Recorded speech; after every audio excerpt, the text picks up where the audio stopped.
Defending yourself from harm is a fundamental right, but it doesn't always come out without consequences. Depending on how you defend yourself and the results, you could find yourself dealing with a harsh investigation. And what you say in the heat of the moment could land you in trouble. That is why Atlantic Tactical Firearms Trainers is offering a training session, one that gives you skills you hopefully never have to use. It's a situation no one wants to be in. You're alone and someone breaks into your home. What do? Do you defend yourself? And if you do, how do you deal with the aftermath?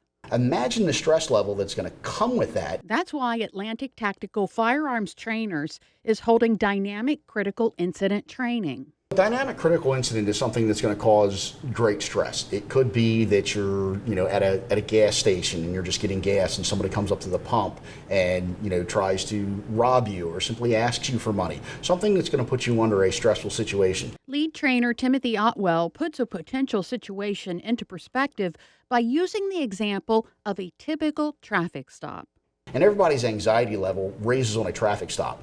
Imagine the stress level that's going to come with that if, God forbid, you've had to use some type of force, potentially even lethal force, to defend yourself or your loved ones. The stress level is going to be exponentially higher in a situation like that. Participants in the Dynamic Critical Incident Training will be given an opportunity to use the police training simulator at Atlantic Tactical Firearms Trainers. We're going to have civilians run through a situation where they may have to defend themselves, whether it be at a gas station or in their home or just in general in a parking lot wandering through. You might be leaving your doctor's office. Just something that can happen really anywhere in town because unfortunately there's bad people around. Using the simulator, Otwell set up a situation to which I could respond. The incident that I'm going to have you run now is going to be an incident where you're going to be at home. You're going to be home by yourself. You're upstairs and you hear a crash at the window or a crash at the door. Distinct sound of something breaking as if someone has broken into your home. So you're going to be ready for that. You're going to make your 911 phone call and you're going to come to the top of the steps, prepared to defend yourself if, God forbid, someone has unlawfully broken into your home.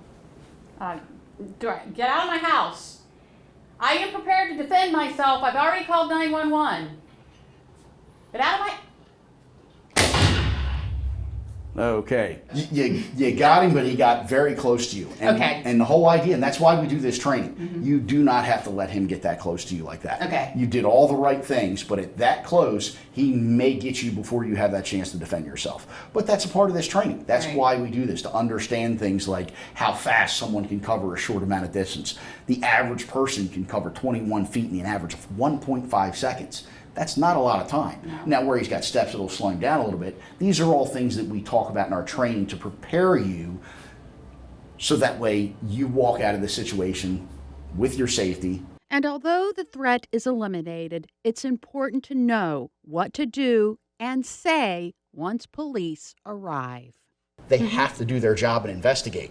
So how to handle that police interview properly, how to make sure you're prepared for that interview, how to make sure you can handle the social aftermath that may come with something like that. Because you might get targeted as a person that has done something wrong, even in the event that you defended yourself and it was correct. That part of the training will be provided by those with extensive experience. We're going to have both retired, well, not just both, retired state, local, and federal law enforcement officers, as well as licensed attorneys that are going to be there to help talk you through how this event would go. What the police interview is going to be like. We're even going to give citizens the chance to sit down. Okay, you've done your incident on the simulator.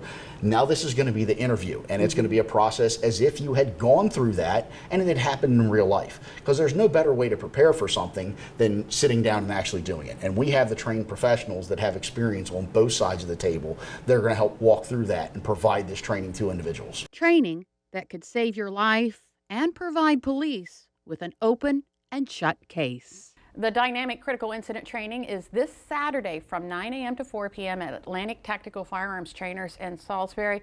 And Jimmy, I have to admit, even though that was a simulator and it wasn't real, I was nervous. You could feel I could feel the adrenaline and everything that was going on, and I thought, in a real life situation, I can't even imagine what would be going through my head. You would be doing the right thing. I hope so.